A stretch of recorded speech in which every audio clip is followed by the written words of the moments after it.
ప్రభునామానికి మహిమ కలుగును గాక.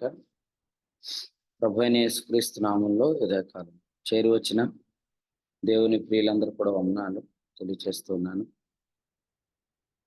పరిశుద్ధ గ్రంథంలోంచి రాజుల మొదటి గ్రంథం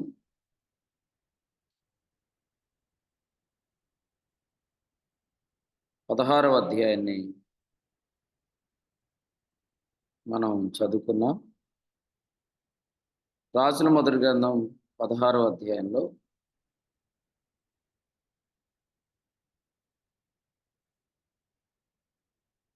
వచనం 8 చూడండి. యోధా రాజైన ఆస ఏలుబడిలో 26వ సంవత్సరమున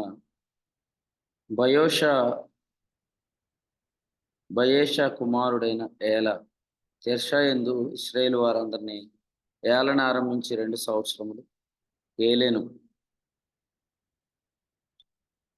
తర్వాత వచనం 15 చూడండి. యోధా రాజైన ఆస ఏలుబడి 27వ సంవత్సరమున జిమ్రి తిర్సాలు 7 దినములు ఏలేను.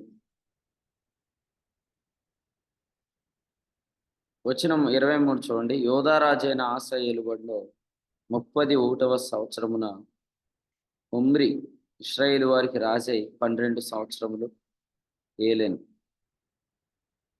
29వ వచనం చూడండి. యోధా రాజైన ఆస ఏలుబడిలో 38వ సంవత్సరమున ఉమ్రి కుమారుడైన అహాబు ఇశ్రాయేలు వారికి రాజై షోమ్రోన్లో ఇశ్రాయేలు వారిని 22 సంవత్సరములు ఏలేను.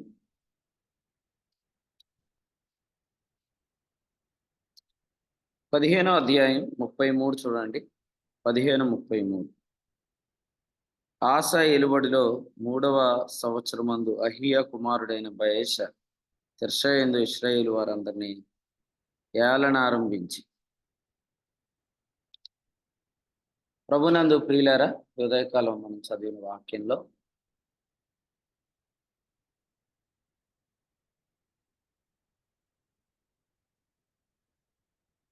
యోధా రాజైన ఆస ఏలుబడి ఇశ్రాయేలు రాజులు మనకు కనిపిస్తున్నారు. బయేషా, అలాగే బయేషా కుమారుడైన ఏలా, ఆ తర్వాత జిమ్రి, ఆ తర్వాత ఉమ్రి, ఆ తర్వాత అహాబు. యోధా రాజు ఏలుతుంటుండగా ఇశ్రాయేలు రాజులు మారిపోతున్నారు. యోధా రాజైన ఆస ఏలుబడిలో ఇశ్రాయేలు రాజులు ఒకరి తర్వాత ఒకరు చనిపోతున్నారు. త్వరగా ఇశ్రాయేలు రాజుల మరణాలు, అలాగే వారిలో రాజద్రోహాలు, ఇవన్నీ కూడా మనం చూస్తాం. ఈ దినాల్లో కూడా ఒకరు ఏలుతున్నారు, ఒకరేమో చనిపోతున్నారు. ఇంకేలా చెప్పాలంటే మన దినాల్లో ఎవరు ఏలుతున్నారు, వారిని దేవుడు ఆధారం చేసుకొని హోప్ నెంబర్ 82 దాసు ఏలుతుంటుండగా పలానా వ్యక్తి చనిపోయాడు, దాసు ఏలుతుంటుండగా పలానా వ్యక్తి చనిపోయాడు అని ప్రభు యొక్క రికార్డ్స్ కూడా ఉంది. అంటే మనందరికీ కూడా ఒకే వాతావరణం, ఒకే సమయం ఇవ్వబడింది. అయితే ఒకరు ఏలుతుంటుండగా మరొకరు మరణించడం అనేది మనం చూస్తాం. సో మళ్ళీ జ్ఞాపకం చేస్తున్నాను, మనము మనతో ఉన్నవారు సేమ్ సిచ్యువేషన్స్ ఎదుర్కొంటున్నారు. కానీ కొందరు ఏలుతున్నారు, కానీ కొందరు చనిపోతున్నారు. కాబట్టి ఖచ్చితంగా దేవుని యొక్క వృత్తాంతముల గ్రంథములో, దేవుని యొక్క గ్రంథములో చూడండి, ఆ మాట చూస్తాం మనం. 15:37 చూడండి, లేదా 16వ అధ్యాయం వచనం 5 చదవండి. వృత్తాంతముల గ్రంథం అని వ్రాయబడి కదా. మన గ్రంథంలో ఒక గ్రంథం ఉంది, దిన వృత్తాంతముల గ్రంథం. ఏ రోజు మనం ఏం జరుగుతుందో దేవుని యొద్ద దిన వృత్తాంతముల గ్రంథం ఉంటుందండి. దినవృత్తాంతముల గ్రంథంలో మనం మన దినాలలో ఏం చేస్తున్నాం అనేది రాయబడుతుంది. మన కాన్ఫరెన్స్ లో లాస్ట్ మెసేజ్ ద్వితీయోపదేశకాండం. సో ఈ ఉదయకాలం మనం మాట్లాడుకునేది దినవృత్తాంతముల గ్రంథం. కాబట్టి మీ వృత్తాంతములు వ్రాయబడుతున్నాయి అనేది ప్రతి ఒక్కరు తెలుసుకోండి. ఈ అధ్యాయంలో ఇద్దరు గురించి చెప్పాడు. ఒకటి, షోమ్రోనును కట్టించిన వ్యక్తి. రెండు, యెరికోను కట్టించిన వ్యక్తి. కాబట్టి అసలు ఏం కడుతున్నాం, ఏం నిలబెడుతున్నాం అనేది కూడా చాలా ప్రాముఖ్యమైనది. దేవుని సంఘం నిర్మించబడుతుంటుండగా దాన్ని పడగొట్టడానికి మనం కడుతున్నవేంటి? దేవుని యొక్క పరిచర్య నిర్మించబడుతుంటుండగా దాన్ని కూలద్రోయడానికి మనం నిలబెడుతున్నవి ఏంటి? ఇవన్నీ కూడా వృత్తాంతముల గ్రంథంలో వ్రాయబడతాయి.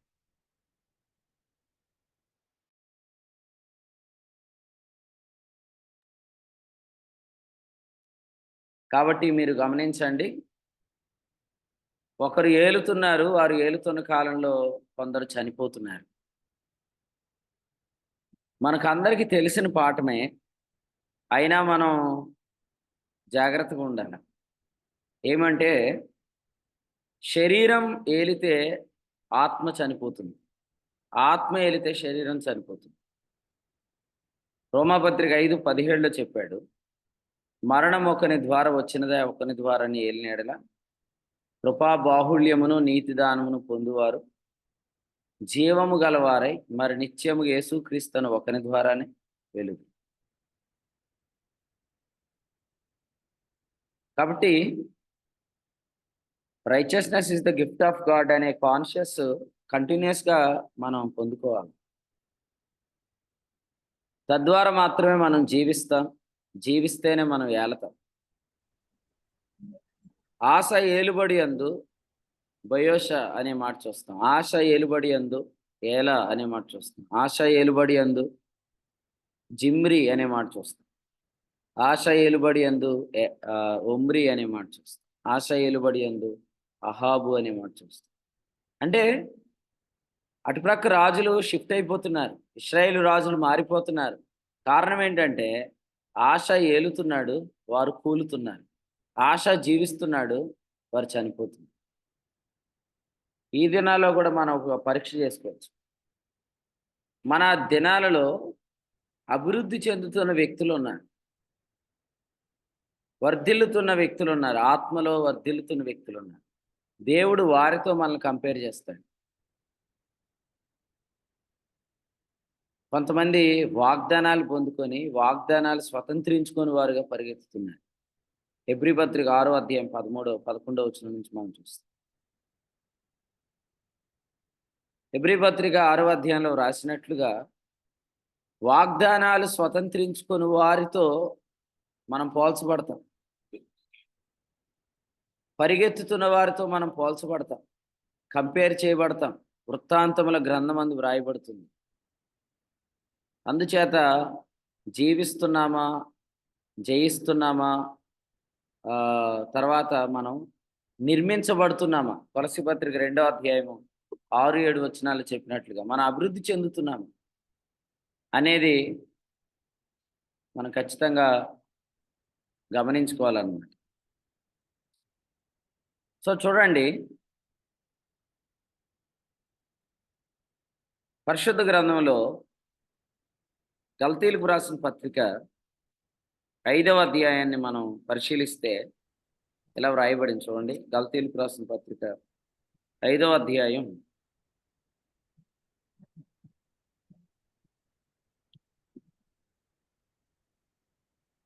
5వ అధ్యాయం వచనం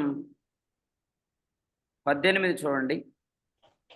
మీరు ఆత్మచేత నడిపింపబడిన యెడల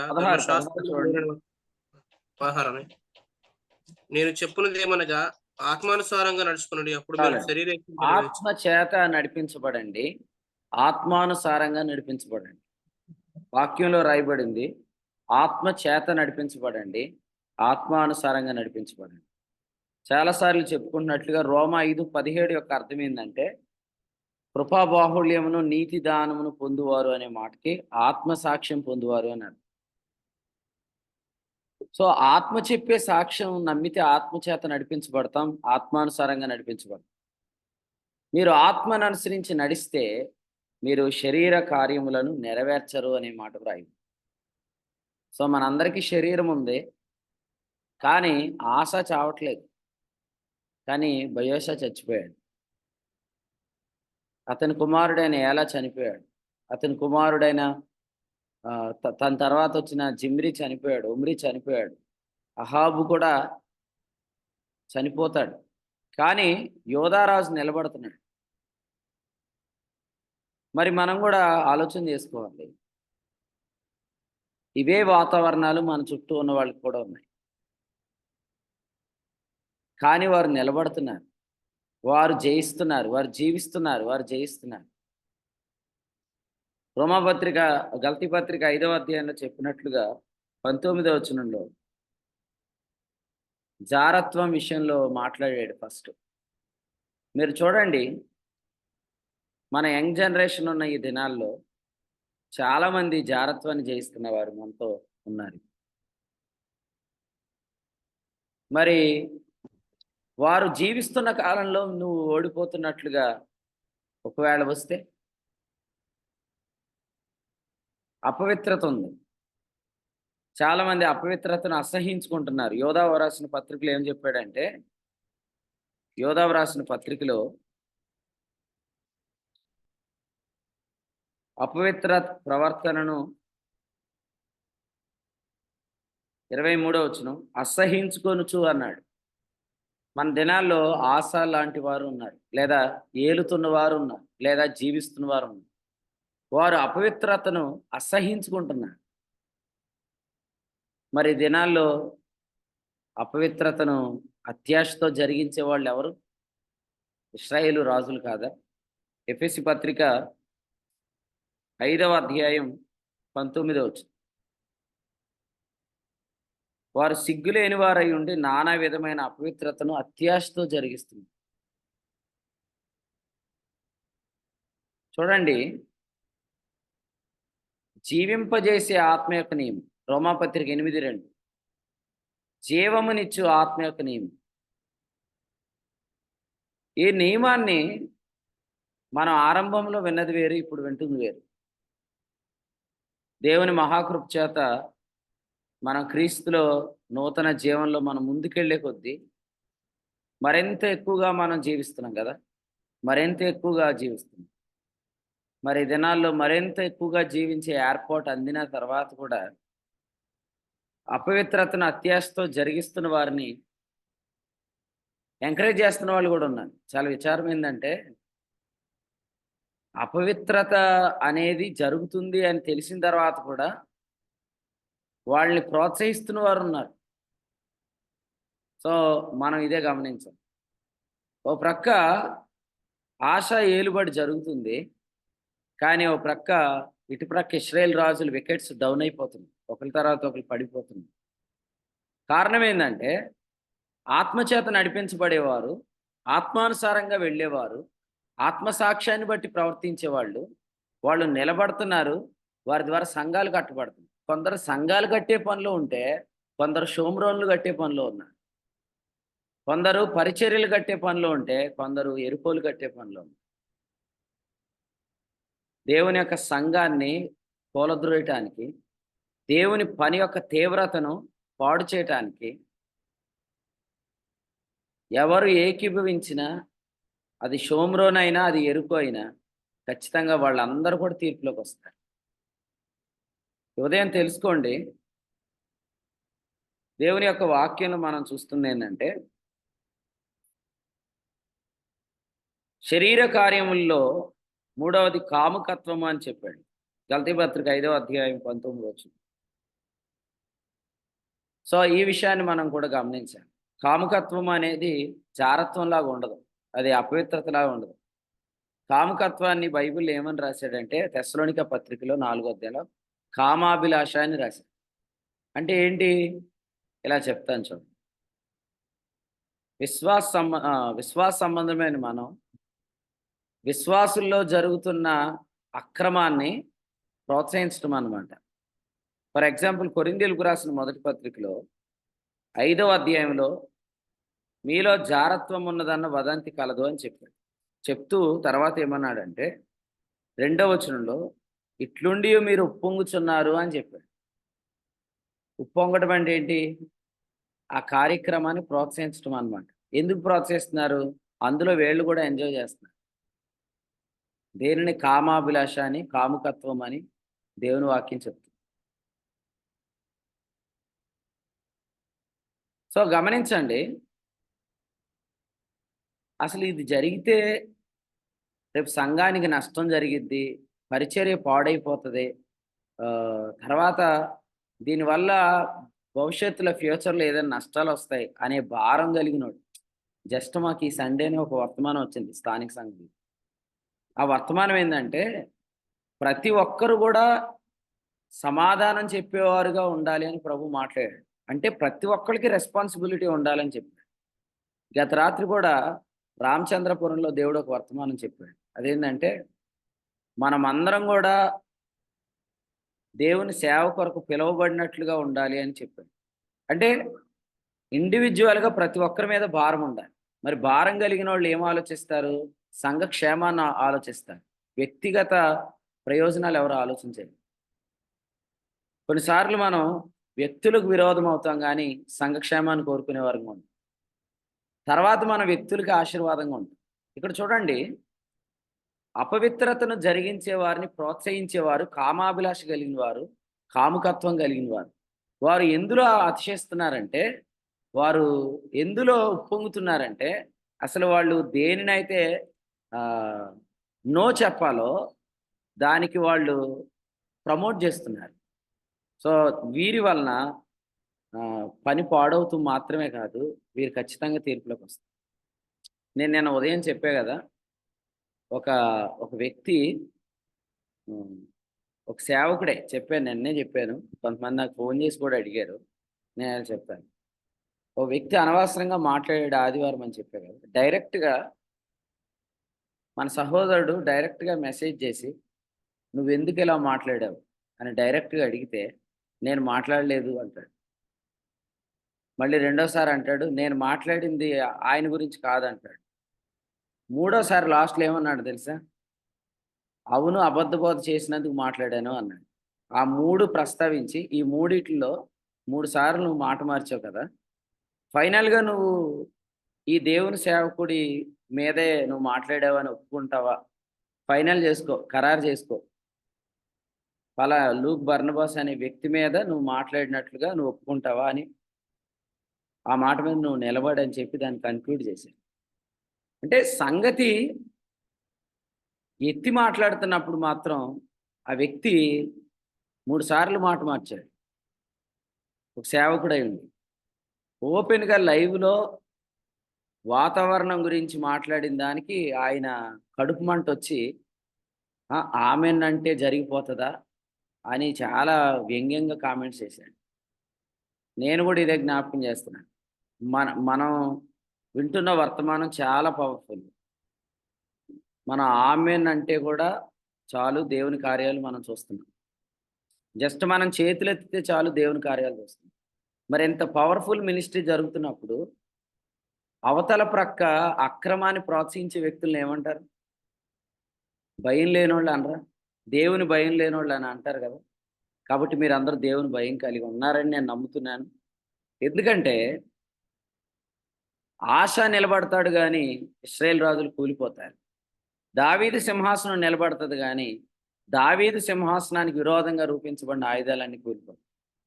మరి ఇప్పుడు మనం కడుతున్న దెబ్బలు, మనం కడుతున్న దుర్గాలు, మనం నిలబెడుతున్న ఉన్నత స్తంభాలు, అవి కూలిపోతే మనకే షేమ్ అనిపిస్తది. ఈరోజు మనం చేస్తున్న ప్రతి ప్రయత్నం సంఘక్షేమం కొరకు కాదు. చాలామంది ఊరికే సంఘక్షేమం అనే పదం వాడతారు. నేనొకటి చెప్తాను. సంఘక్షేమాన్ని నిజంగా విచారించే వ్యక్తి ముందు సంఘము ద్వారా వస్తున్న వర్తమానం చెప్పాలి. ఎఫెసీ పత్రిక 3వ అధ్యాయం 8, 11 వచనాల ప్రకారం సంఘక్షేమాన్ని విచారించే వ్యక్తి ఖచ్చితంగా సంఘము ద్వారా వచ్చే వర్తమానం చెప్పాలి. ఆ వర్తమానం చెప్పకుండా సంఘక్షేమాన్ని విచారించే వారికి ఎవరు చెప్పుకోవద్దు. స్థానిక సంఘం ద్వారా మనకు వెలువడుతున్న వర్తమానం ఏంటి? లేదా స్థానిక సంఘాల ద్వారా ప్రభు ఇటీవల దినాల్లో చేస్తున్న సీజనల్ వర్క్స్ ఏంటి? మనం గెస్ చేయాలి. ఆత్మ కార్యాలు జరిగిన తర్వాత మనం ఇన్వాల్వ్ అవటం వేరు. ఆత్మ కార్యాలను ముందుగా గెస్ చేసి ఇన్వాల్వ్ అవటం వేరు. సో అందుచేత సంఘ క్షేమాన్ని విచారించేవారు సంఘము ద్వారా వచ్చే జ్ఞానాన్ని ఖచ్చితంగా హత్తుకుంటారు. అలా మీరు గమనించగలిగినట్లయితే,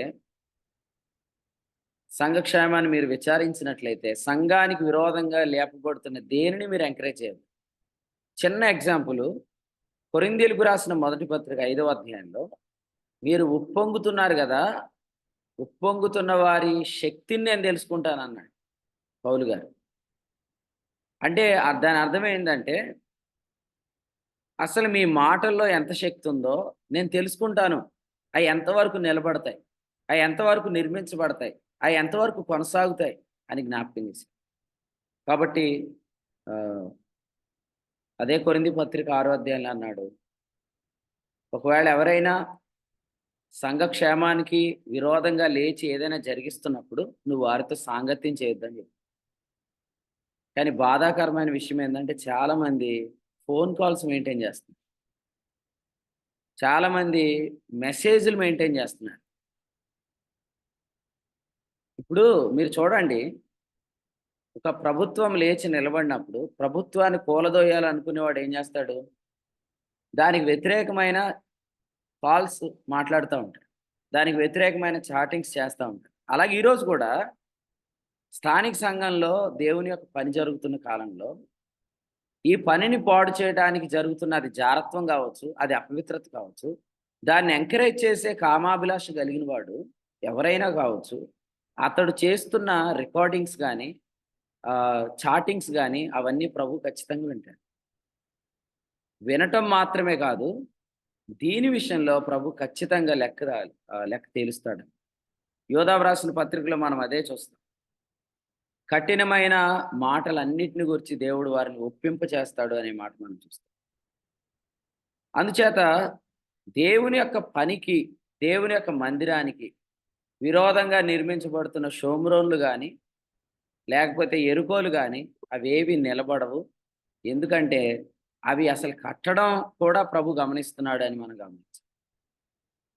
గల్తీలకు రాసిన పత్రిక 2వ అధ్యాయంలో ఒక మాట రాయబడింది చూడండి. గల్తీలకు రాసిన పత్రిక 2వ అధ్యాయం వచనం 18 చూడండి. గల్తీ పత్రిక 2వ అధ్యాయం వచనం 18. నేను పడగొట్టిన వాటిని మరలా కట్టినడెలా నన్ను నేనే అపరాధినిగా కనపరుచుకుందును కదా. ఎస్, ఎరుకోను కట్టవద్దని దేవుని యొక్క వాక్యం చెప్పినప్పుడే చాలా క్లియర్గా ఒక మాట చెప్పాడు. ఏమనంటే, దాన్ని కట్టిన దినాన్న జ్యేష్ఠుడు చనిపోతాడు, దాని గౌనులను ఎత్తిన దినాన్న కనిష్ఠుడు చనిపోతాడు. చూడండి, ఈ రాజుల మొదటి గ్రంథం 16వ అధ్యాయంలో ఒక వ్యక్తి 34వ వచనంలో ఎరుకో పట్టణానికి పునాది వేశాడు. బేతేలీయుడైన హియేలు అనే వ్యక్తి, అతని జ్యేష్ఠపుత్రుడు చనిపోయాడు, దాని గౌనులను ఎత్తిన దినాన్న కనిష్ట పుత్రుడు చనిపోయాడు. ఇది పాత నిబంధనలోనే జరుగుతుందా, క్రొత్త నిబంధనలో కూడా జరిగిద్దా అంటే నేను ఎలా అంటాను, అపోస్తుల కార్యాలు 5వ అధ్యాయం చదవండి. అపోస్తుల కార్యాలు 5వ అధ్యాయంలో చనిపోయిన అననీయ సప్యరా ఏ యుగంలో చనిపోయారో చూడండి. సంఘము అనేది గుర్తుపెట్టుకోండి, చాలా తీవ్రంగా కట్టబడే దినాల్లో దానికి విరోధంగా నిర్మించబడేది ఏదైనా దాని విషయంలో నిర్మించే వాళ్ళ మీదకు దేవుని యొక్క కోపము ఖచ్చితంగా ఉంటుంది. ఈ కోపం ఎందుకు వస్తుందంటే, వాళ్ళు చేసిన పాపాన్ని బట్టి కాదు, ఆయన తన సంఘాన్ని ప్రేమిస్తున్నాడు కాబట్టి అనే మాట నేను అప్పుడు కూడా ప్రస్తావించాను. నేను మాట అడుగుతాను, నిజంగా ఈ జూమ్ మీటింగ్లో ఉన్న మిమ్మల్ని దేవుడు ప్రేమిస్తున్నాడు అంటానికి ఆధారం ఏంటి? యోహాను సువార్త 14వ అధ్యాయం మీరు చదవండి, మీకు అప్పగించబడుతున్న సంగతులు. యోహాను సువార్త 5:20 చదవండి, మీకు అప్పగించబడుతున్న కార్యం. అంటే దేవుడు ఏం చేస్తున్నాడంటే, నిన్ను ప్రేమిస్తున్నాను అని తెలియపరుస్తున్నాడు. మరి మన శత్రువులకు ఎలా తెలియపరుస్తాడు మనల్ని ప్రేమిస్తున్నాడని? ఫిలదెల్ఫియా సంఘంతో మాట్లాడాడు. వారిని నేను ఒప్పింపజేస్తానని చెప్పి, వారిని సాతాను సమాజపు వారిని నీకు నమస్కారం చేసేటట్లు చేస్తాను, నేను నిన్ను ప్రేమిస్తున్నానని తెలియపరుస్తానని చెప్పి. ఈ దినాల్లో మనం ఇవన్నీ చూస్తున్నాం. ఒకటి, దేవుని సంగతులు అప్పగించబడుతున్నాయి. 2, దేవుని కార్యాలు అప్పగించబడుతున్నాయి. 3, విరోధంగా లేచిన వారు తాము విరోధంగా లేచారని ఒప్పుకుంటున్నారు. మరి ఇంత ఉన్నతంగా దేవుని మందిరం కట్టబడుతున్న దినాల్లో సంఘానికి విరోధంగా, పరిచర్యకు విరోధంగా లేచిన వారు ఇక్కడ బేతేలీయుడైన హియేలు వలె వాళ్ళు తమ మీదకి తామే తెచ్చుకుంటున్నారన్నమాట. శరీర కార్యాలు స్పష్టంగా ఉన్నాయి. అందులో 3వది కాముకత్వం. కాముకత్వం అనే దగ్గర కామాభిలాష అనేది కూడా గమనించాలి. దీని అర్థం ఏంటంటే దీన్ని ఎంకరేజ్ చేయటం అన్నమాట. జారత్వం, అపవిత్రత జరుగుతున్నప్పుడు ఎవరైతే ఆ సంగతులు ఉప్పొంగుతున్నారో వాళ్ళకి కామాభిలాష ఉంది అని అర్థం. సో వాళ్ళు ఆ విషయాల్ని ఎంజాయ్ చేస్తున్నారన్నమాట. అయితే దీని విషయంలో మాత్రం ఓ ప్రక్క దేవుని యొక్క సంఘము, దేవుని యొక్క పని కూలిపోవడానికి కారణమవుతున్నారు కాబట్టి వారి జ్యేష్ఠ పుత్రుల మీద, వారి కనిష్ట పుత్రుల మీద దేవుని యొక్క తీర్పు రావటం అనేది మనం ఇక్కడ రాజుల గ్రంథంలో చూస్తాం. ఎవడైనాను దేవుని ఆలయం పాడు చేస్తే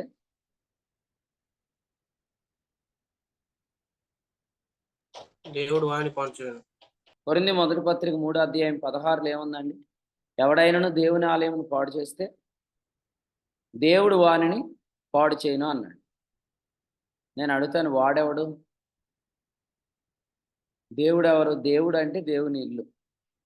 వాడంటే ఎవరు? వాని ఇల్లే కదా. ఇల్లు అనే దానిలో దేహం ఉంది. 2, ఇల్లు అనే దానిలో కుటుంబం ఉంది. ఇల్లు అనే దానిలో జీవితం ఉంది. మీరు దయతో గమనించండి. దేవుని పనిని పాడు చేసే వాళ్ళని మంచం పట్టిస్తానన్నాడు ప్రకటన గ్రంథంలో. మనం చదువుకున్న వాక్యంలో ఆమె ఉందా ఈ ఉదయకాలం? మనం చదివిన ఈ ఉదయకాలపు వాక్యంలో ప్రకటన గ్రంథం 2వ అధ్యాయంలో మంచం పట్టిస్తాను అని చెప్పాడు, చూసారా? ఆ సందర్భానికి చెందిన వ్యక్తి ఉందా? ఉంది కదండి, యెజెబెల్. అహాబు ఎవరిని పెళ్లి చేసుకున్నాడంటే 31వ వచనంలో యెరోబాము జరిగించిన పాపక్రియలు స్వల్ప సంగతి అనుకొని యెజెబెల్ని చేసుకున్నాడు అహాబు. ఏలియా రాబోతున్నాడు రేపటి దినాన్న. నేను ఇలా చెప్తున్నాను, అహాబు అనే వ్యక్తి ఎంత ద్రోహానికి వెళ్ళాడంటే యెరోబాము చేసిన పాపమే ఇంతవరకు హైలైట్ అవుతుంది, నేను యెజెబెల్ని చేసుకుంటే ఇంకా నేను హైలైట్ పాపం చేయొచ్చు అనుకున్నాడు. ఆ పెళ్లి చేసుకొని యెజెబెల్ చేసిన తప్పేంది, అహాబు చేసిన తప్పేందంటే బయలు ప్రవక్తలను పోషించే యెజెబెల్ను తనకు జీవిత భాగస్వామికి తెచ్చుకుంది. ఈ యెజెబెల్ గురించి రాస్తూ ప్రకటన గ్రంథం 2వ అధ్యాయంలో ఏమన్నాడు? యెజెబెల్ బోధ గురించి మాట్లాడుతూ ప్రకటన గ్రంథం 2వ అధ్యాయంలో అన్నాడు, దాని పిల్లలను నిశ్చయముగా చంపేదను అన్నాడు 23వ వచనంలో. 22లో అన్నాడు, దానిని నేను మంచం పట్టిస్తానని చెప్పి. దాని పిల్లలు అంటే దాని ఇల్లే. మంచం పట్టిస్తానంటే దాని దేహం, దాని ఇల్లే. కాబట్టి దేహము దేవుని ఇల్లు. దేహము ఇంటిగా పోల్చబడింది. విశ్వాసుల దేహమా, అవిశ్వాసుల దేహం? విశ్వాసుల శరీరం దేహంగా పోల్చబడుతుందా, అవిశ్వాసుల శరీరం దేహంగా ఇంటిగా పోల్చబడుతుంది? ఈ రెండిట్లో ఇల్లులుగా పోల్చబడేది ఏది? విశ్వాసి దేహం. విశ్వాసి దేహం ఇంటిగా పోల్చబడింది ఎవరికి?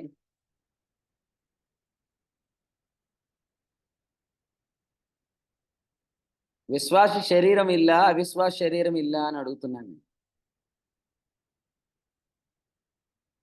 నా క్వశ్చన్కి ఇద్దరే రెస్పాండ్ అయ్యారు, మిగిలిన వాళ్ళందరూ సైలెంట్గా ఉన్నారు. విశ్వాస శరీరం ఇల్లా, అవిశ్వాస శరీరం ఇల్లా?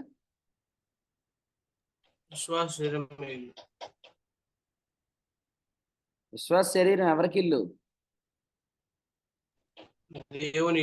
దేవునికి ఇల్లు. ప్రశాంత్ చెప్పు. దేవునికి ఇల్లు, దేవుని ఆత్మకి ఇల్లు అని ఉంది కదా, అంతేనా? మరి అవిశ్వాస శరీరం ఇల్లు కాదా?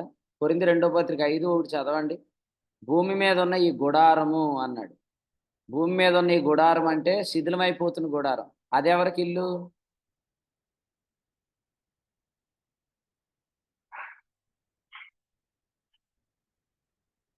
చెప్పండి. భూమి మీద ఉన్న మన గుడారము శిథిలమైపోతుంది అన్నాడు కదా, అక్కడ ఉన్న శరీరం అనే ఇల్లు ఎవరికి ఇల్లు?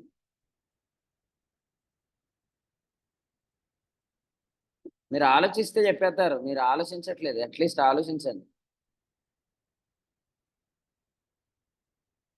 కొరింథీ 1:6 చెప్పిన దేహము దేవుని ఆత్మకి ఇల్లు అని చెప్పారు కదా, మరి కొరింథీ 5:1 చెప్పిన శరీరం ఎవరికి ఇల్లు? మనకి ఇల్లు అండి. ప్రతి మానవునికి ఇల్లు శరీరం. కాబట్టి విశ్వాసే కాదు, అవిశ్వాస శరీరం కూడా ఇల్లే.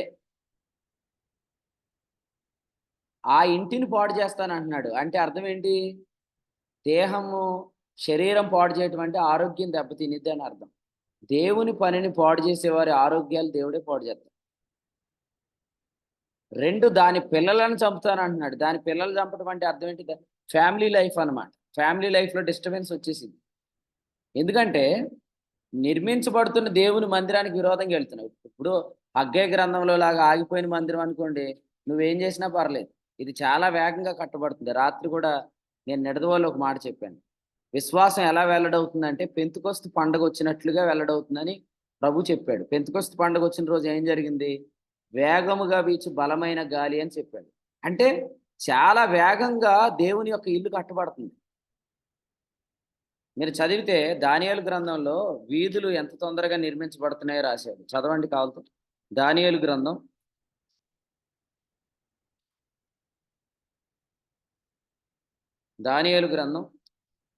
9వ అధ్యాయం 24వ వచనం నుంచి లేదా 25 చూడండి.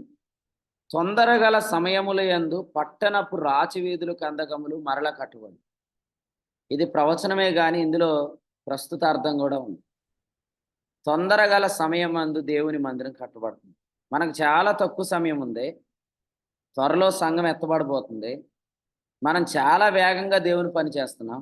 ఇంత వేగంగా దేవుని పని జరుగుతున్న టైంలో పని పాడు చేసే వాళ్ళకి ఎలా ఉంటుందంటే వాళ్ళ దేహము దెబ్బతింటుంది. రెండవది వారి కుటుంబం దెబ్బతింటుంది. ఎందుకంటే దేవుని ఇల్లు దేవుని సంఘం అయితే మన ఇల్లు మన శరీరం, మన ఇల్లు మన కుటుంబం, మూడవది మన ఇల్లు మన జీవితం, భవిష్యత్ దెబ్బతింటుంది. కాబట్టి అనవసరంగా ఇల్లు ఎట్టద్దు. నేను మీకు ఒక్కొక్కరికి ఫోన్ చేసి చెప్పాలనుకుంటున్నాను, అనవసరంగా ఇల్లు ఎట్టొద్దని. మరి అందరికీ ఫోన్లు చేయలేను కదా, అంత తీరిక మీకు లేదు నాకు లేదు. ఎవరి పని వాళ్ళకి క్లియర్గా ఉంది. కాకపోతే అందరికీ చెప్పండి ఏమనంటే, దేవుని పనిని పాడు చేసేవాడు ఎవడైనా వానిలో నుంచి మీరు బయటికి రండి అని ప్రభువాక్యం చెప్తే వాళ్ళని ఎలా కలుపుకుందామని ప్రయత్నం చేయకండి. కానీ ఒక విషయం చెప్తానేనండి, అసలు ఎందుకు దేవుడు వేరుగా ఉండమన్నాడు, ఎందుకు దేవుడు దూరంగా ఉండమన్నాడు అనే కారణం తెలుసుకోవాలి. అంతేగాని వారిని ఎలా కలుపుకుందామా, వారితో ఎలా వియ్యం అందించుకుందామా, వాళ్ళతో ఎలా స్నేహాలు చేద్దామా అనే ప్రయత్నం అసలు చేయొద్దు. కారణం ఏంటంటే మనుషునికి విరోధంగా ఒకడు పాపం చేయటం వేరు, పరిశుద్ధాత్మకు విరోధంగా ఒకడు పాపం చేయటం వేరు. ఎంతమందికి యానంలో జరిగిన ఫస్ట్ కాన్ఫరెన్స్కి జగన్నాథపురంలో జరిగిన కాన్ఫరెన్స్కి తేడా కనపడింది? ఎవరికైనా కనపడితే మైక్ ఆన్ చేసుకొని చెప్పండి, మాకు తేడా కనిపించింది.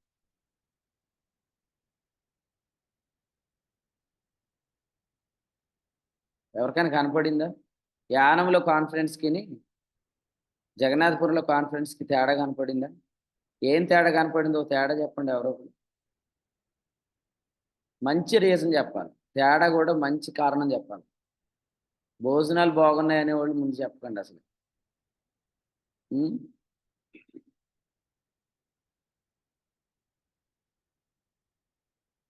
నా ప్రశ్న వినపడలేదు మీకు ఎవరికి?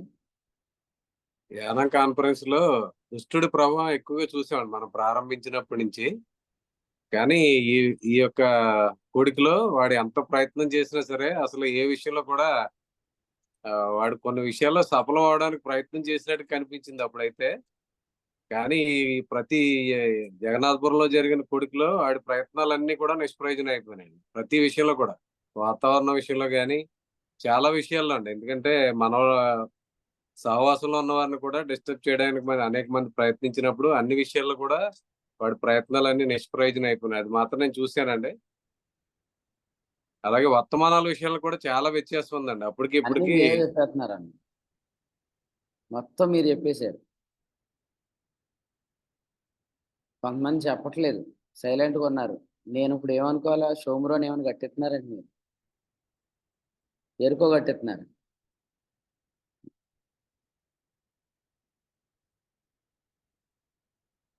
మీకు ఒకటి చెప్తాను, నా నా అబ్జర్వేషన్ చెప్తాను. ఇటీవల వచ్చిన వర్తమానాన్ని బట్టి యానంలో మనం రాయి అన్నమాట, కానీ ఇప్పుడు మనం సర్వభూతలమంత మహాపర్వతం. కాబట్టి అప్పుడు కృపా నిబంధన, ఇప్పుడు కృపా ఏర్పాటు. ఈ మెసేజ్ కూడా నేను చెప్పినప్పుడు సతీష్ అన్న నా దగ్గరికి వచ్చి కూర్చొని వాడు చెప్పాడు అనమాట, అన్న ఈ మెసేజ్ చాలా అర్థవంతంగా ఉంటుంది చాలా మందికి. కృపా నిబంధనకి కృప ఏర్పాటుకి డిఫరెన్స్ చెప్పాడు. అంటే మనం గ్రేస్ని ఒక కవనెంట్గా అర్థం చేసుకున్న దినాల నుంచి గ్రేస్ అనేది ఒక ఏర్పాటు అని చెప్పే లెవెల్కి దేవుడు తెచ్చాడు. కాబట్టి అప్పుడు మనకు విరోధంగా లేచిన వారి, అప్పుడు ఎవరైనా వేరయ్యారంటే చెప్తాను వినండి. యానం కాన్ఫరెన్స్ అయిన తర్వాత మనలోంచి ఒక సహోదరుడు బయటికి వెళ్ళిపోయాడు, కానీ అప్పుడు కృపా నిబంధనలోంచి అతడు బయటికి వెళ్ళాడు. కానీ ఇప్పుడు మాత్రం వేరుగా వెళ్తున్న వారు ఏర్పాట్లోంచి బయటకు వెళ్తున్నారు. కాబట్టి మీరు అందరూ తెలుసుకోండి, ఏర్పాట్లో నుంచి మీరు ఎవరు దయచేసి బయటికి వెళ్ళకండి. ఎందుకంటే నిబంధనలోంచి బయటకు వెళ్ళిన వాళ్ళు మళ్ళీ రావచ్చు, కానీ ఏర్పాట్లోంచి బయటకు వెళ్తే మీరు ఎప్పటికీ రాలేరు. ఎందుకంటే హెబ్రీ పత్రిక 6వ అధ్యాయం అది వ్రాయబడింది అన్నమాట. సో అందుచేత దేవుని పని చాలా వేగంగా నిర్మించబడుతుంది. ఇందులో మీరు ఇన్వెస్ట్ చేస్తే మీరు ఆశీర్వదించబడతారు. దీనికి విరోధంగా మీరు లేస్తే ఖచ్చితంగా మీరు కుటుంబం విషయంలో, ఆరోగ్యం విషయంలో, మీ జీవితం విషయంలో, ఈ 3 విషయాల్లో మీరు తప్పకుండా దేవుని ఇంటికి మన విరోధంగా చేసిన పనికి దేవుడు మనకి ఇలా చేశాడని మీకు దేవుడే తెలియపరుస్తాడు. చిన్న ఉదాహరణ చెప్తాను. బైబిల్ గ్రంథంలో దేవుడు గణపరిచిన ఒక సేవకుడు ఉన్నాడు. ఆయన పేరు యెహోషువ. యెహోషువ గ్రంథం 4:14లో యోర్దాను ఆరిపోవటం ద్వారా, సూర్య చంద్రులను నియంత్రించటం ద్వారా. యోర్దాను ఆరిపోవటం గురించి ఎప్పుడు చెప్పుకున్నాం? యోర్దాను ఆరిపోతే దేవుడు యెహోషువను గొప్ప చేశాడు అనే మెసేజ్ మనకు జరిగిన అన్ని కాన్ఫరెన్స్లో ఇప్పుడు చెప్పుకుంది. ఏ కాన్ఫరెన్స్ చెప్పుకుంది? రాయేయకండి 4 ఆప్షన్లు ఉన్నాయని, ఎగ్జాక్ట్గా చెప్పండి ఎవరు చెప్పింది. అది ఎన్నో కాన్ఫరెన్స్ కూడా చెప్పండి. యెహోషువ గ్రంథంలోంచి చెప్పబడిన వర్తమానం అది. యోర్దాను దాటించే నాయకులను దేవుడు గణపరుస్తాడని వర్తమానం టైటిల్ అది. తణుకు బ్రదర్. సత్య సహకారుల సదస్సు అని. ఫరంపేట మీటింగ్స్ అక్కడ యానంలో ఫరంపేటలో చెప్పారు. రైట్, మీరు చెప్పిన ఆప్షన్స్ అన్ని రాంగ్. అప్పుడు నేను జస్ట్గా నిజంగా చెప్పాను, పరంపేటలో చెప్పాను, తణుకులో కూడా చెప్పాను, కానీ దాని మొదటి ప్రస్తావన ఫస్ట్ కాన్ఫరెన్స్, యానం కాన్ఫరెన్స్. ఎందుకంటే యానం కాన్ఫరెన్స్ ఫస్ట్ కాన్ఫరెన్స్ యెహోషువ గ్రంథ ధ్యానాలే. మీరు కావాలంటే ప్లేలిస్ట్లోకి వెళ్ళండి. ఫస్ట్ కాన్ఫరెన్స్ యానంలో యెహోషువ గ్రంథాన్ని క్రొత్త నిబంధన పత్రికలతో కంపేర్ చేస్తూ చెప్పిన వర్తమానాల్లో చెప్పాను. యోర్దాను ఆరిపోయినప్పుడు యెహోషువ యొక్క గొప్పతనం వేరు, సూర్య చంద్రులను అంటే ఆకాశములో వైఖరిని నియంత్రించడంలో యెహోషువ గొప్పతనం వేరు. అంటే యెహోషువని దేవుడు యోర్దాను ఆరిపోవడం ద్వారానే గొప్ప చేయలేదు, సూర్య చంద్రులను నియంత్రించడం ద్వారా గొప్ప చేసింది. మరి అదే యెహోషువ గురించి ఉదయం ఎప్పుడు చదివాం? అదే యెహోషువ గురించి ఉదయకాలం చదువుకున్నాము మనం. రాజుల మొదటి గ్రంథం 16వ అధ్యాయంలో ఏమని రాశాడు చూడండి. 16వ అధ్యాయంలో లాస్ట్ రిఫరెన్స్ 34 వచ్చింది. నూను కుమారుడైన యెహోషువ ద్వారా యెహోవా సెలవిచ్చిన మాట. అంటే యెహోషువ చనిపోయి చాలా రోజులైంది, కానీ యెహోషువ మాట మాత్రం ఎప్పటికీ పనిచేస్తూనే ఉంది. సో అంత పవర్ఫుల్గా దేవుడు ఒక సేవకుడిని ప్రతిష్ఠిస్తాడు, నియమిస్తాడు, నడిపిస్తాడు. మీరందరూ స్థిరపడాలి. నేను కోరుకునేది ఏంటంటే మీరందరూ స్థిరపడాలి. మీ నోట నుండి వచ్చే ప్రసంగాలుగా ఉండకూడదు, ఏర్పాట్లుగా ఉండాలి. ఇది ఎప్పుడు చెప్పుకున్నాం? ప్రసంగాలు ఏర్పాటు అంటే ప్రసంగం కాదని. అది కూడా మీరు నోట్ చేసుకోండి. ఓకే, మీ నోట నుండి వచ్చేవి ఏర్పాట్లుగా ఉండాలి, ప్రసంగాలుగా కాదు. అంటే ఒక ఒక వర్తమానం ప్రభు మీ ద్వారా అందిస్తే అది ఒక ఏర్పాటు వర్తమానంగా ఉండాలి. దేవుడు అలా మిమ్మల్ని దీవించునుగా. ప్రసంగాలు చెప్పే ప్రసంగికుల కంటే ఏర్పాటు చెప్పే ప్రసంగికులను దేవుడు లేపునుగాక. అంతగా దేవుడు మీ నోట నుండి వచ్చి మాటలను స్థిరపరుస్తాడు. మీరు ఆలోచన చేశారా? యెహోషువ ఎప్పుడు చెప్పాడు? అది ఎప్పుడు వరకు దేవుడు దాని యొక్క నెరవేర్పును చూపిస్తున్నాడు. కాబట్టి దేవుని మాటలు నిరర్ధకం కావు, దేవుని వాక్యం నిరర్ధకం కాదు, దేవుని వర్తమానం నిరర్ధకం కాదు. తప్పకుండా అది నెరవేరుతుంది, అది జరుగుతుంది, అలాగున జరుగుతుంది అని మనం నమ్మాలి. వేగంగా నిర్మించబడుతున్న దేవుని మందిరంలో మీ పాత్ర ఏంటి? మీ ఇన్వాల్వ్మెంట్ ఏంటి? దేవుడు తప్పకుండా బ్లెస్ చేస్తాడు. జస్ట్ కొంతమంది ఇల్లులు ఇచ్చినా కూడా దేవుడు వారిని ఆశీర్వదించాడు. ఒబేదేదేం ఏమి ఇచ్చాడు? జస్ట్ ఇల్లే కదండి ఇచ్చాడు. మీరు చాలామంది గొప్పవాళ్ళు అయ్యారు. నేను ప్రభుని స్తుతిస్తున్నాను. ఏమి ఇవ్వటం ద్వారా? జస్ట్ ఇల్లు ఇవ్వటం ద్వారా. కానీ ఇప్పుడు మీరు ఆ గొప్పతనాన్ని ఆధారం చేసుకొని దేవుని పనిని పాడు చేయకూడదు.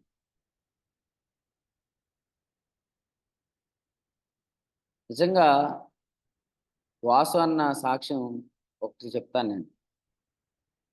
మా గ్రామంలోనే వాసు అన్న ఉండేవాడు అన్న. మొన్న ఈ ఇన్సిడెంట్ మాకు ఎందుకు గుర్తొచ్చిందంటే, మేము మీటింగ్స్ అయిపోయాక అన్నీ క్లోజ్ చేస్తున్నప్పుడు వాసు అన్న క్రికెట్ ఆడుతున్నాడు. ఆయన క్రికెట్ చూస్తే ఆగడు, క్రికెట్లోకి వెళ్ళిపోతాడు అన్న. ఆయనకి క్రికెట్లో అలాగే ఇక్కడ జగన్నాథపురంలో చాలా స్నేహితులు ఉన్నారు. ఆ స్నేహితులతో స్నేహాల వల్ల ఆయన బాగా లోకంలో ఉండేవాడని.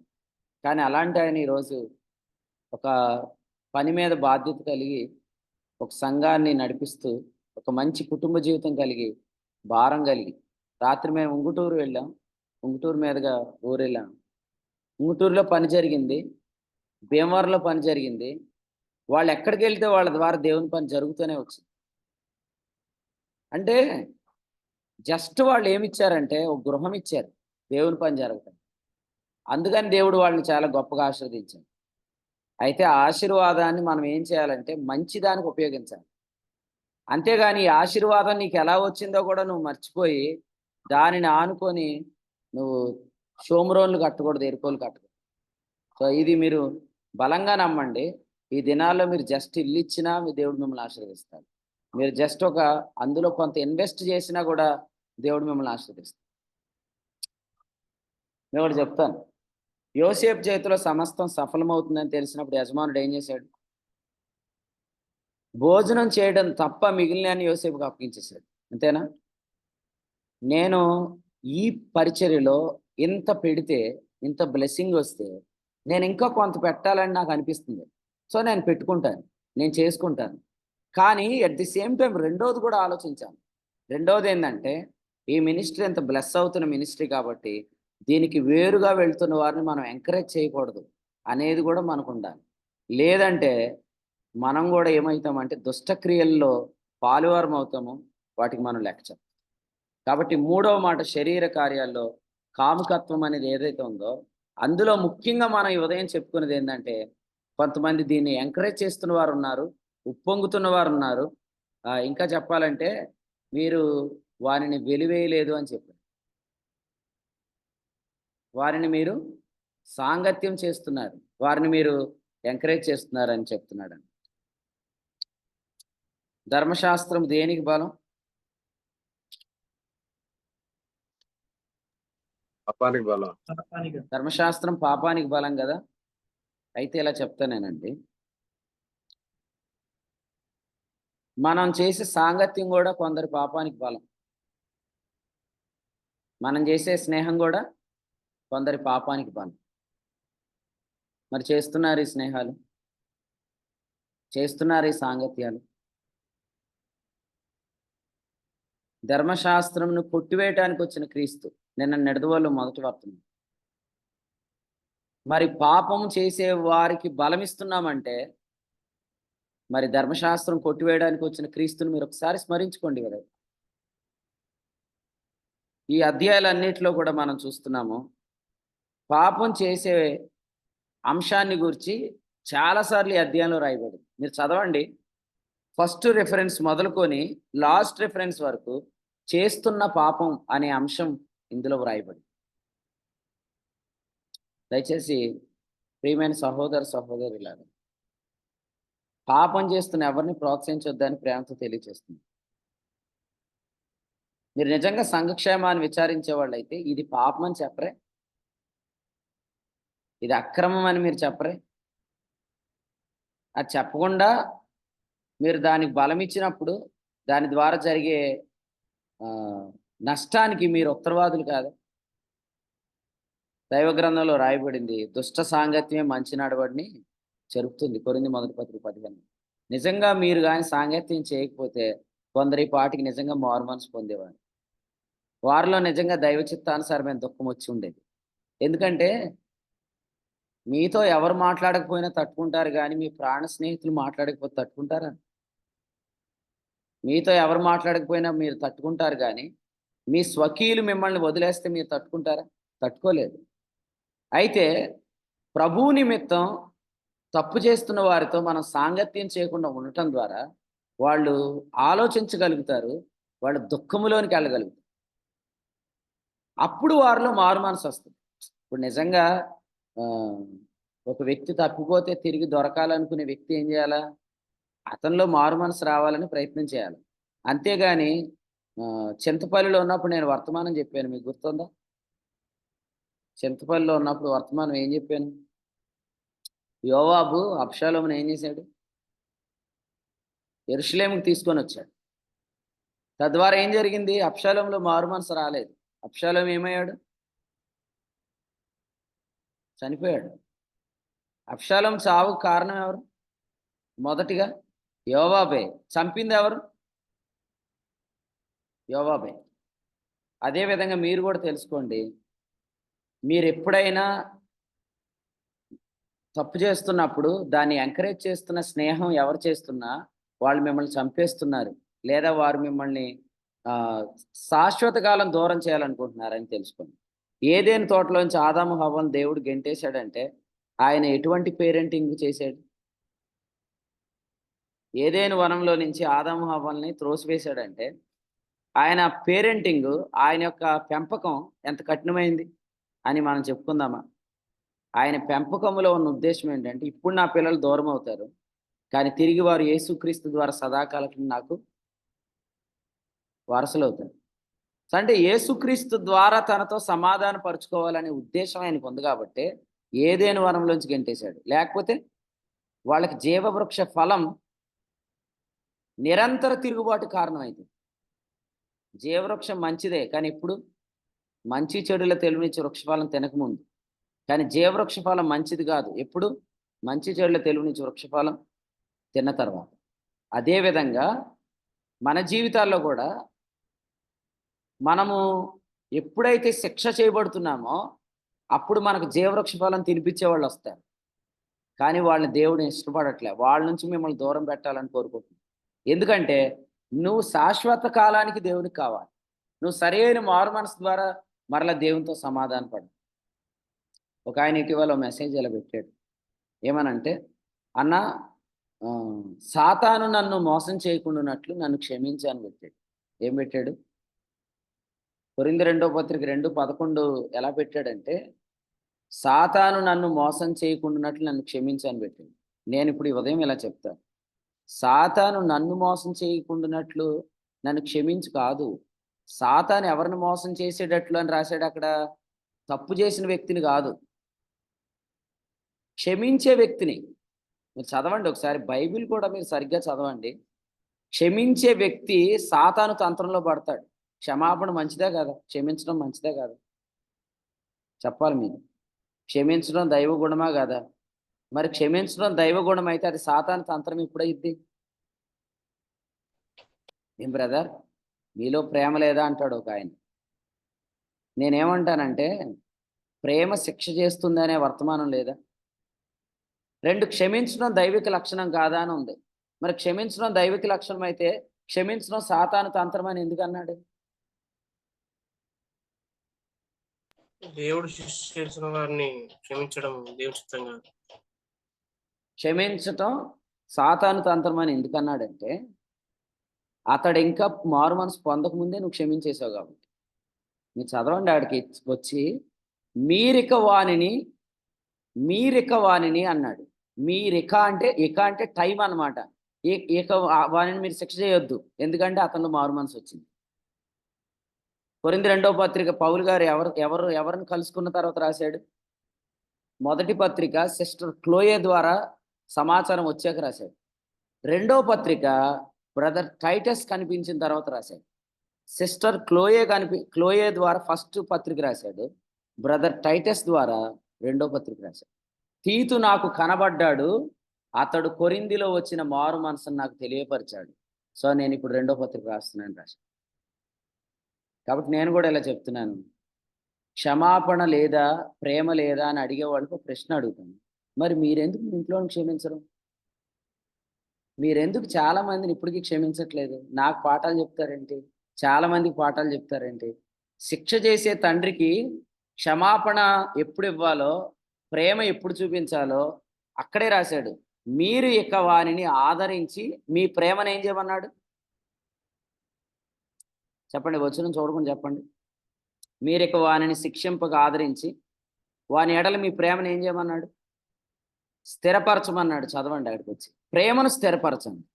2వ పత్రిక 8వ అధ్యాయంలో అన్నాడు, మీ ప్రేమ యథార్థమైనట్లు చూపించండి అన్నాడు. ప్రేమను స్థిరపరచండి, ప్రేమ యథార్థంగా చూపించండి. మొదటి పత్రికలో రాసిన దేని గురించి? ప్రేమ గురించి. 2వ పత్రికలో రాసిన దేని గురించి? దాన్ని ఎలా స్థిరపరచాలి, అది యథార్థమైనది అన్నట్లు దాన్ని మనం ఎలా కనుపరచాలి. కాబట్టి గుర్తుపెట్టుకోండి, మనం క్షమించేటప్పుడు కూడా సాతాను తంత్రంలో పడకుండా జాగ్రత్త పడాలి. ఎందుకంటే ఇప్పుడు మీ పిల్లలు ఉన్నారు, తప్పు చేశారు. ఆ తప్పు విషయంలో వాడు రిపెంట్ అయిన తర్వాతే వాడిని మీరు క్షమించాలి. లేకపోతే వాడిని ముందే క్షమిస్తాడు, ఇంకా పెద్ద కుట్రకి తెరలేపుతాడు. వాడు ఏమంటాడు వాళ్ళ ఫ్రెండ్స్ దగ్గరికి వెళ్ళి, ఒరే మా అమ్మ నమ్మేసిందిరా, మన సాయంత్రం సినిమాకి వెళ్ళిపోదాం, మా అమ్మ బాగానే ఉందా అంటాడు. మరి వాడు సినిమాకి వెళ్ళిపోతే పెద్ద తంత్రమే లేచినట్టు. కాబట్టి సాతాను మనలను మోసపరచుకున్నట్లు. కాబట్టి ఈ విషయాలు మీరందరూ గమనిస్తారని నమ్ముతున్నాను. ఈ ఉదయకాలం వర్తమానంలో ముఖ్యమైన అంశం ఏంటంటే, నువ్వు ఏలాలి. ఎవరు మీ ప్రక్కన కూలిపోతున్నా మీరు ఏలాలి. నా కుడి ప్రక్కన ఎంతమంది పడిపోయింది? 91వ కీర్తనలో ఏం రాశాడు చదవండి. 91వ కీర్తనలో ఆశ ఏలుబడిలో ఇశ్రాయేలు రాజులు కూలిపోతున్నారనే మాట మనం చూస్తున్నాం. 91వ కీర్తనలో వ్రాస్తూ ఇలా చెప్పాడనమాట. 7వ వచనం, నా ప్రక్కన 1000 మంది పడినాను, నా కుడి ప్రక్కను లేదా నీ కుడి ప్రక్కను 10,000 మంది కూలినాను అన్న. ఈ దినాల్లో చాలా మంది త్వరగా చిన్న వాటికి అసూయ కావచ్చు, మత్సరం కావచ్చు, ఇంకా చాలా శరీర కార్యాలు ఉన్నాయి. జారత్వం మొదటగా ఎందుకు రాశాడంటే అది అన్ని పాపాల కంటే ఘోరమైంది. మరి అసూయ,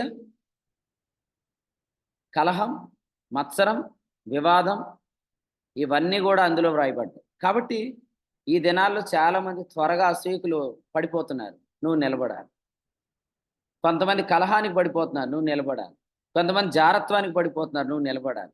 మనల్ని ప్రభు నిలబెట్టడానికి శక్తివంతుడు. కాబట్టి మీరు అందరూ కూడా ఈ జూమ్ మీటింగ్లో ఈ ఉదయం జాయిన్ అయిన వారు అందరూ మీ ప్రక్కన పడిపోతున్న వారు ఉన్నా కూడా మీరు నిలబడాలి. అప్పుడు మీ గురించి ఏం రాస్తాడు? హోప్ నెంబర్ 75 సోమరాజు ఏలుతుంటుండే ఎవరు పడిపోయారో రాస్తారు. సో మీరందరూ ఈ ప్రార్థన చేసుకోండి. ప్రభువా, నేను ఏలుతుంటుండగా అనేకులు పడిపోవాలి, కానీ వారు ఏలుతుంటుండగా నేను పడిపోవాలి. మిమ్మల్నే దేవుడు రిఫరెన్స్గా చేసుకుంటాడు. పలానా ఊర్లో పలానా వ్యక్తి ఏలుతున్న దినాల్లో ఇంతమంది కూలిపోతున్నారు. ప్రతిదినం దేనికి కూలిపోతున్నారు? చిన్న వాటికే శరీరం నిరర్థకం కాక శరీరానుసారంగా ప్రవర్తించి రోమ 8:12 చచ్చిపోతున్నారు. మనం చచ్చిపోకూడదు, చంపి జీవించాలి. మన శారీర క్రియలను చంపుడు చేత మనం జీవించాలని మనం వర్తమానాన్ని పొందుకుంటున్నాం. కాబట్టి 91వ కీర్తనలో వ్రాసినట్లుగా నీ ప్రక్కన 1000 మంది పడినాను కదా. మీకు ఇలా చెప్తాను, లాస్ట్ రెఫరెన్స్, లాస్ట్ మాట ఇది. యుద్ధంలో చాలా మంది పోరాడడానికి వచ్చినప్పుడు కొంతమంది వెనక్కి వెళ్ళిపోతారు. అప్పుడు మిగిలిన వాళ్ళందరూ ఏమవుతారు? వాళ్ళు పారిపోతారు.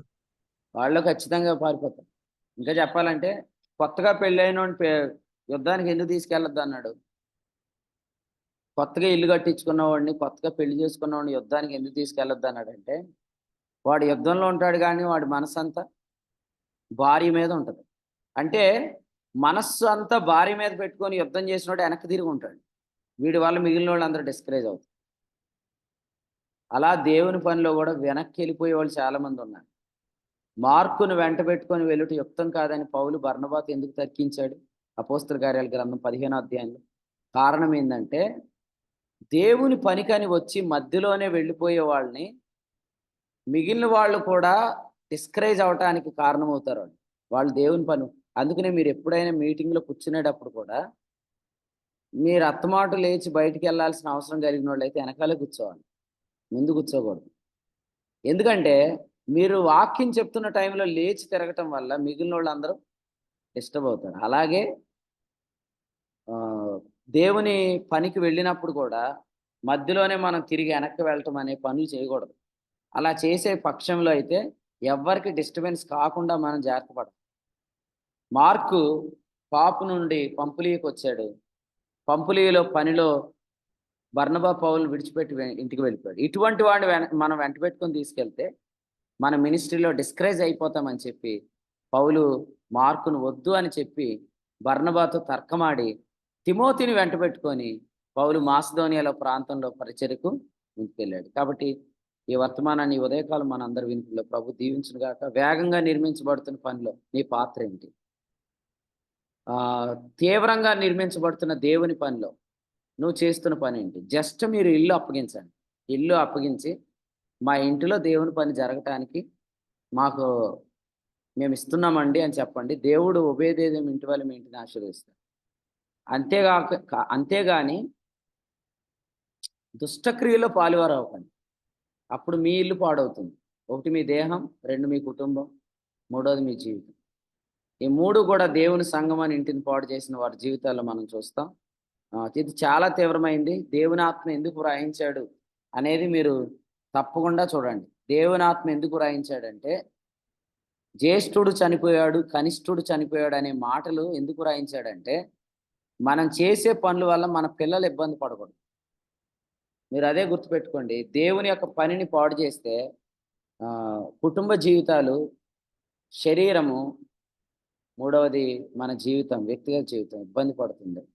వీటన్నిటిలో ప్రభు మనకు మెలుగు దయచేయను గాక. కోరాహు చేసిన పాపాన్ని కోరాహు పిల్లలు ఏం చేశారు? ఖండించారు. దాని ఫలితంగా దేవుడు వాళ్ళకి ఏ కీర్తన రాసే అవకాశం ఇచ్చాడో తెలుసా? దేవుని మందిరము అంటే ఏమిటో రాయటానికి దేవుడు 84వ కీర్తన రాయటానికి అవకాశం ఇచ్చాడు. దేవుని పని గురించి, దేవుని మందిరం గురించి వ్రాసే అధికారం కోరాహు పిల్లలకు దేవుడు ఎందుకు ఇచ్చాడు? కోరాహు చేసిన దానిలో పిల్లలు కూడా సమ్మతించలేదు. నేను ఎలా అంటాను, భర్త తప్పు చేస్తే భార్య కూడా సమ్మతించకూడదు. అననీయకు సప్పిర సపోర్ట్ ఉండకూడదు. ఉంటే ఏం జరిగిద్ది? మొత్తం ఫ్యామిలీ అందులో ఇన్వాల్వ్ అయ్యి దిగిపోతారు. అది మనం ఎప్పుడు చేయకూడదు. నీ భర్త దేవుని పనికి విరోధంగా లేస్తున్నప్పుడు నువ్వు వ్యక్తిగతంగా గద్దించాలి. ఏమండి, మనం లేస్తుంది ఒక వ్యక్తికి కాదు, ఒక పరిచర్యకు విరోధంగా లేస్తుంది కదా. అందుకనే తెలివైన భార్యలను పెళ్లి చేసుకోవాలి. ఎందుకంటే మనం తప్పుతున్నప్పుడు నెత్తి మీద ఒకటి ఎత్తారని. లేకపోతే తెలివిలేని భర్తలను, తెలివిలేని భార్యను పెళ్లి చేసుకున్నాం అనుకోండి, వాళ్ళు ఏం చేస్తారు? నీ జనమే నా జనము, నీ దేవుడే నా దేవుడు, నువ్వెక్కడ పాతి పెడతావో నన్ను అక్కడే పాతి పెట్టు, నిన్ను విడిచి నేను ఎక్కడికి వెళ్ళలేను అంటాను. అప్పుడు ఏమైంది? మొత్తం ఫ్యామిలీ ప్లాన్ లాగా వెళ్ళిపోద్ది అనమాట బ్యాచ్. అట్లా ఉండొద్దు. మంచి తెలివైన అమ్మాయిని పెళ్లి చేసుకోండి. పెళ్ళి అవనోళ్ళు ఎలా ఉండాలంటే, నువ్వు అందరు నా మాట వినాలనుకునేవాడికి కూడా భార్య చెప్పాలి బుద్ధి. అట్లాంటి అమ్మాయిని పెళ్లి చేసుకుంటే రేపనొక రోజు నువ్వు తప్పుదారి పట్టినప్పుడు ఆమె ఏం చేస్తుందంటే, నువ్వు తప్పు దారిలో వెళ్తున్నావు, నువ్వు ఒక్కడవే నాశనం అవ్వవు, మమ్మల్ని అందరినీ మొత్తం నాశనం చేస్తావు. అలా కాకుండా ఏవండి మీరు ఏదంటే అదేనండి, మీరు ఎంత అంటే అదేనండి అందనుకోండి, యెజెబెల్ లాంటిది అనుకోండి, మొత్తం అహాబు యెజెబెల్ మొత్తం ఫ్యామిలీ ప్లాన్ లాగా పోద్దాం. ఇట్లా జరగకుండా మీరు కూడా తెలివైన అమ్మాయిలని ఇచ్చి మీ పిల్లలకి పెళ్లి చేయాలని తల్లిదండ్రులు కూడా జ్ఞాపకం చేస్తుంది. దేవుడి ఈ తలంపులు మనందరి ఇంట్లో దీవించింది. అయ్యగారు యానములో పార్కు బాగు చేయబడిందండి. అక్కడి నుంచి జీవితాలు బాగు చేయబడుతున్నాయి. రాజులు మొదటి గ్రంథము 16వ అధ్యాయం నుంచి దేవుడు తన దాసుని వాడుకొని అందించిన శ్రేష్టమైన వర్తమానాన్ని బట్టి ప్రభుని స్తుతిస్తున్నాం. యోధారాజు అయినటువంటి ఆషా గారి ఏలుబడిలో ఇశ్రాయేల్ రాజులు ఏ విధంగా మార్చబడుతూ కూలిపోతూ చనిపోతున్నారు అన్న విషయాన్ని జ్ఞాపకం చేస్తూ ఈ రోజు వేగంగా నిర్మించబడుతున్నటువంటి మందిరంలో మన పాత్ర ఏంటి అన్న విషయాన్ని దేవుడు జ్ఞాపకం చేశాడు. ఎవరైతే ఈ వేగంగా నిర్మించబడుతున్నటువంటి మందిరంలో మనం ఏ విధంగా ఆత్మ ద్వారా నడిపించబడుతూ ఆత్మానుసారంగా జీవిస్తూ ఆత్మలో వర్ధిల్లుతున్న వారు, వాగ్దానాలు స్వతంత్రించుకుంటున్న వారితో మనం ముందుకు కొనసాగాలన్న విషయాన్ని జ్ఞాపకం చేస్తూ ఎవరైతే నిర్మించబడుతున్నటువంటి మందిరానికి విరుద్ధంగా వెళ్తున్నారో వారు తమ దేహానికి, తన కుటుంబానికి, తమ జీవానికి విరుద్ధంగా వెళ్తున్నారు అన్న విషయాన్ని జ్ఞాపకం చేస్తూ మనందరం కూడా నిర్మించబడాలని, ఏలాలని దేవుని యొక్క ఉద్దేశం. కానీ మనం మన దేహాలు పాడు చేసుకోవడం దేవుని ఉద్దేశం కాదు. కాబట్టి మనం ఒకసారి ఉదయకాలం మంది ఈ యొక్క వర్తమానం ద్వారా ప్రశ్నించబడ్డాం. ఎందుకంటే ఈ ఇంత ఘనమైనటువంటి పరిచయంలో మనందరినీ దేవుడు పాత్రలుగా చేశాడు. నిర్మించబడుతున్నటువంటి మందిరంలో మీ పాత్ర ఏంటి, ఏ విధంగా మీరు ఈ పరిచయంలో ముందుకు కొనసాగుతున్నారు అన్న విషయాన్ని మనం ప్రశ్నించబడ్డాం. కాబట్టి విన్నటువంటి సంగతులు ఆడియో ద్వారా మరొకసారి విని మేలు పొందాలని తెలియజేస్తున్నాను.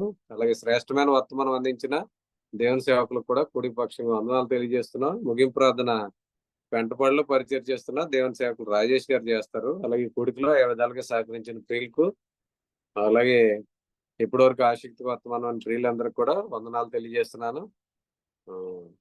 ఈ రోజు సాయంత్రం జగన్నాథపురంలో సువార్త కూడుకుంటుంది. ప్రార్థన చేయండి. వీలు కలిగిన వారు పాలు పంపులు పొందండి. దేవుని సేవకులు రాజేష్ గారు ముగింపు ప్రార్థన చేస్తారు. వందనాలు. పరిశుద్ధుడు తండ్రి, ప్రేమ కలిగిన మా నాయన మీకు వందనాలు, స్తోత్రాలు చెల్లిస్తున్నా. ఈ ఉదయకాలం మీరు మమ్మల్ని దర్శించినందుకే స్తోత్రాలు. రాజుల మొదటి గ్రంథం 16వ అధ్యాయంలో నుంచి మీరు మాతో మాట్లాడినందుకు మీకు స్తోత్రాలు. యోధా రాజు ఏలుతూ ఉండగా ఇశ్రాయేల్ రాజులు నాయన పడిపోతూ ఉన్నారు, నాయన చనిపోతూ ఉన్నారు.